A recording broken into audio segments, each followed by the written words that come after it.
Hey, Rigsby here, and in today's episode, I want to share 5 steps for simple growth. Let's get to it.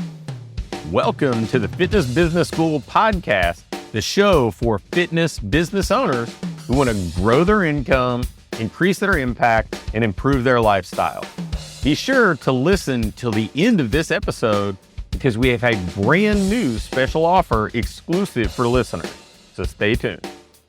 If you want to grow your business, it's not all that complicated a process. I'm not saying it's easy because I don't think business is designed to be easy, but it's not overly complex. It requires work and effort, but ideally it's smart work. It's strategic effort. And here are 5 steps to help you be more strategic, to help you kind of narrow your focus and move closer towards where you want to be rather than just feel like you're doing more. So step 1 is selecting the ideal client you're trying to reach and connecting with the target market that they're in. So think of it this way. Like, I think of a target market as a neighborhood, and the neighborhood is kind of like where your ideal clients reside. It doesn't mean that everybody in the neighborhood is your ideal client, but it's a higher probability way to narrow your focus. If you see businesses, like you see real estate agents and roofers and landscapers and any number of people kind of do that, where they'll go and kind of target a neighborhood and say, okay, this is a pool or a collection of people that there's a higher probability that they might be a good fit for what I do. And I don't think a lot of people do things that way. They almost kind of just do that spray and pray approach to marketing where they're spreading themselves too thin. They water down their message so they try to reach everybody. I talk to training business owners all the time that say, I can help this person and this person. It's not that you can't help them all. It's that the less specific you make it, the less they're attracted to what you do. And kind of maybe a way to illustrate this is I've had clients who have owned everything from law firms to agriculture businesses. I've worked with countless baseball-specific training facilities and athletic performance facilities. I've worked with private practice medicine. I've worked with retail businesses. I've helped a couple people that own restaurants. You name it, event planning down the line. I've worked with people not because I pursued them, but usually it's because of referrals. And I'm certain that I can help that type of business in the same way that I help training business owners and have a pretty extensive track record to prove it. But if I started talking about every type of business and mixing and matching messages and saying, hey, if you own an auto repair business, it's like this. And if you own a dry cleaner, it's like that. And then it would kind of lose its strength in speaking directly to training, like fitness and sports performance business owners, because like the messaging would, because they wouldn't feel like it's specific for them. And yours is the same exact case. You'll see people in our industry go to places where they are generalizing their message to match whoever's going to be attending. It doesn't matter if it's at a health fair or a community event or something like that. They'll water it down instead of saying, look, there may be 500 people here, but there may only be 5 of my people. So I'm going to double down on my message so those 5 people gravitate directly to me. So focus on your single target market. And that doesn't mean it's the only market you can ever serve. It's just put the other ones on hold. Put them on the back burner until you've locked in a consistent path to fill your pipeline with the right prospects over and over. And if you're not sure who those are, look at the top 20% of your client base, the people that you enjoy working with, that get the best results, the people that are your people, and use that as the starting point. Not necessarily who they are today, but who they are when they found you. Because obviously if they've been with you for a while, they've evolved. Their perspective on fitness, their results, their work ethic, all that stuff may have evolved and changed. But who were they when they found you? Now go find more people like them that can grow into the type of people that you love coaching. So that's step one. Step two, start picking what I'd call the low-hanging fruit. So once you've selected your single target market, you kind of see very quickly how your focus changes, right? No more shiny object, no more kind of just looking around at everybody. You know what you're looking for. So it's then time to start connecting with what I call the low-hanging fruit, the people that are easiest to find and reach. Once you know who they are, it's about getting the message out to their world, right? And focusing your attention on getting them to know you and like you and trust you and demonstrating how you can help. So if you know who they are, you can form strategic alliances with businesses that serve them. You can be present at events that they're going to attend or participate in. You can sponsor or be involved in social groups that they're a part of. You can do direct mail to find them. You can run Facebook ads and specifically target them or speak at events that they're going to be at. Heck, you can even do very targeted media to reach them. If you were trying to reach somebody in my neighborhood, you could sponsor our community events. You could sponsor an email drop that runs through our HOA. So there are plenty of options that you have. They're not hard to find. And sometimes it's as simple as making what we call a call out post and just sharing it on social media and say, I'm looking for people that fit a certain criteria and have certain desires. And there are people in your network, people in what we call your personal profit pipeline that are that person. And now you're going to get them to raise their hand. So step three is you've got to connect and convert.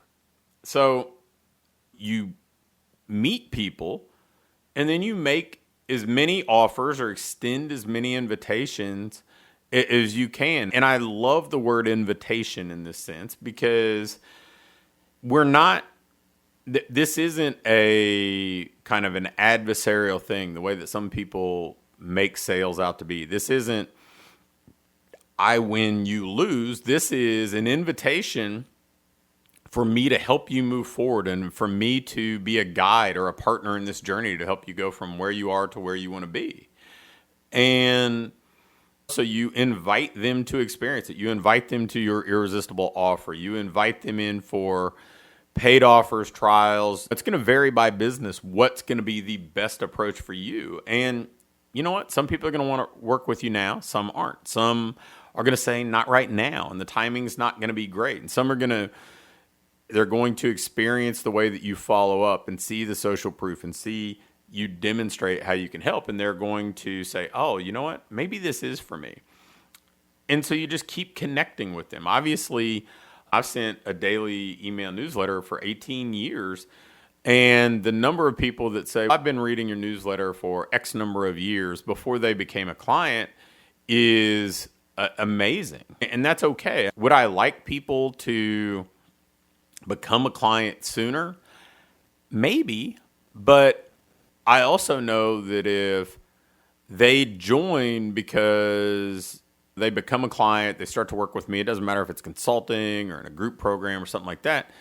If they do it because they've decided this is the right thing and the right time for them, they're more likely to stick than if they're doing it because of some desperation or some kind of impulsiveness. Some of that, they kind of get to sort things out for themselves. And by the time they arrive here, they feel like they've found what they're looking for, not they're just trying to plug holes in the dam.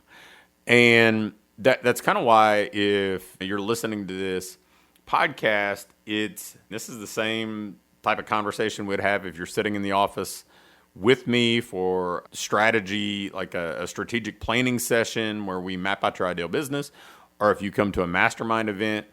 There's not not much difference at all between what you see in an email, what you hear on a podcast, and what you see in person. And frankly, I would tell you in the online world, that's a rarity. There's the staged, choreographed, social media version of people, and then there's the real version of people. And I think you're definitely getting my reality show right here. And I would encourage you to maybe do a little bit of the same. So when people come to you, they're excited about, hey, I found the right place. This is for me. They're not disappointed because it didn't live up to the marketing hype. And if you maintain that attention, you build a relationship. Like, it's okay if you're not somebody's first coach. It's totally fine if they try a different program first. I'd rather be their last coach, the one they stick with the longest after they tried something out and said it wasn't for them. And then when they're really ready to make a change, you're the category of one. So the fourth step is you make them happy. And I know that sounds really simple, and you may be one of those coaches that are like, that's not really my deal. I need to train people and they just need to get a result. But let's face it, if they're not happy about the experience, they're not going to stick with it long enough to get a result. Or they may tolerate something in the short term, but it's not going to be this lasting thing. We talk about, oh, we want this to be a lifestyle. Well, I don't think people are leaning into, hey, I want a lifestyle that makes me unhappy. Our job is to help them become more happy. And happy doesn't mean easy. Happy means fulfilled and accomplished and feeling important and feeling valued. And somebody can come in and work really hard, and while their heart rate's through the roof and they're pushing themselves in the training session, they may be uncomfortable, but at the end, they're going to have a deep sense of accomplishment, and they're going to have some camaraderie, and they're going to know that they've got an ally and a teammate in you, or teammates in you and your team. And so if you do that in a way that compounds so they reach their goals, because let's face it, what we sell is not usually immediate gratification in the sense that if they want to lose 20 pounds, it's going to happen overnight. No, they've got to have some daily wins that stack up over time. But if you deliver an experience that they want to be a part of that keeps them moving towards their goals, they're going to be thrilled. They're going to become an ambassador for what you do. And then finally, step 5 is we need to optimize our role. That's something that I think that unless somebody is guided to do this, it doesn't happen nearly often enough in small business. And I say small business, not exclusively in our industry, but, I see so many fitness business owners being stuck in the same role they were as a startup and feeling like they're kind of a prisoner of their schedule. And if they don't do things exactly like they've always done them, it's this house of cards that will fall down. And it's so not true. I have coached at this point thousands of business owners. I've coached other business coaches who were in that situation and kind of incrementally moved their way out to the point that now they have plenty of capacity to coach other business owners based on their business model and success they've had. You are not somebody who is destined to only be a prisoner of your own success if you do fill up your schedule, but you can't optimize your role accidentally. You have to do it with purpose, with intent, with strategy. And you can do it by starting to outsource, by delegating, by systemizing, and even eliminating some things. And then I think that most of us, without question and without too much problem or hassle, can get to a point where we're spending 80% of our business time in the areas we're best suited to and are most enjoyable. I'm not going to tell you, like, this isn't lifestyle business laying on a beach sipping pina coladas. There's stuff that you're probably going to get roped into doing that you don't want to do. When something breaks, when it's tax season or whatever else, that may not be your optimal role, but you can spend the bulk of your weekly time doing the things that you are best suited for. And if you do the other items that I alluded to first, then this is just a choice. And you have the freedom of choice to evolve your role in your business. So That's it. That's 5 steps to growing, and growing not so much in the sake of more, but growing towards better. And better may mean more in some cases, but it may mean less in some cases. Less late nights or really early mornings or weekends being overwhelmed, coupled with more personal income and more fulfillment because you're coaching the right people and your business serves people that you really enjoy making a difference with. So if you follow these 5 steps, I think they're pretty straightforward, but they do require a commitment on your part. But if they're executed well, they'll be a foundation of a great business that you're really excited to own. Thanks for listening to this episode of the Fitness Business School. Before you go, I have a quick announcement. One of the things that we've been doing with our current clients is taking them through this ideal business diagnostic. And really what it is, this checklist that allows you to pinpoint exactly what your business needs next so you can keep improving, keep growing, and build a business that you love to own. One that pays you well, one that allows you to have the impact you want to have, and one that allows you to have a lifestyle that you truly enjoy. In this diagnostic, we walk through everything and we do an evaluation and can instantly pinpoint what you need to do next to build that business that you want. I'm going to extend this opportunity to get on with either me or my team and take you through this evaluation and fix your business's most vital needs fast. So if we take you through this, you're going to be able to make those vital changes that you need to finally have what I call your ideal business. If you'd be interested in going through this entirely free, risk-free diagnostic with us and learn what you already have in place, what you're doing well, and where your greatest opportunities for rapid improvement are, just shoot me an email with diagnostic in the subject line to pat@patrigsby.com. Again, an email to pat@patrigsby.com with diagnostic in the subject line will get you scheduled and take you through this evaluation to help you build the business you want.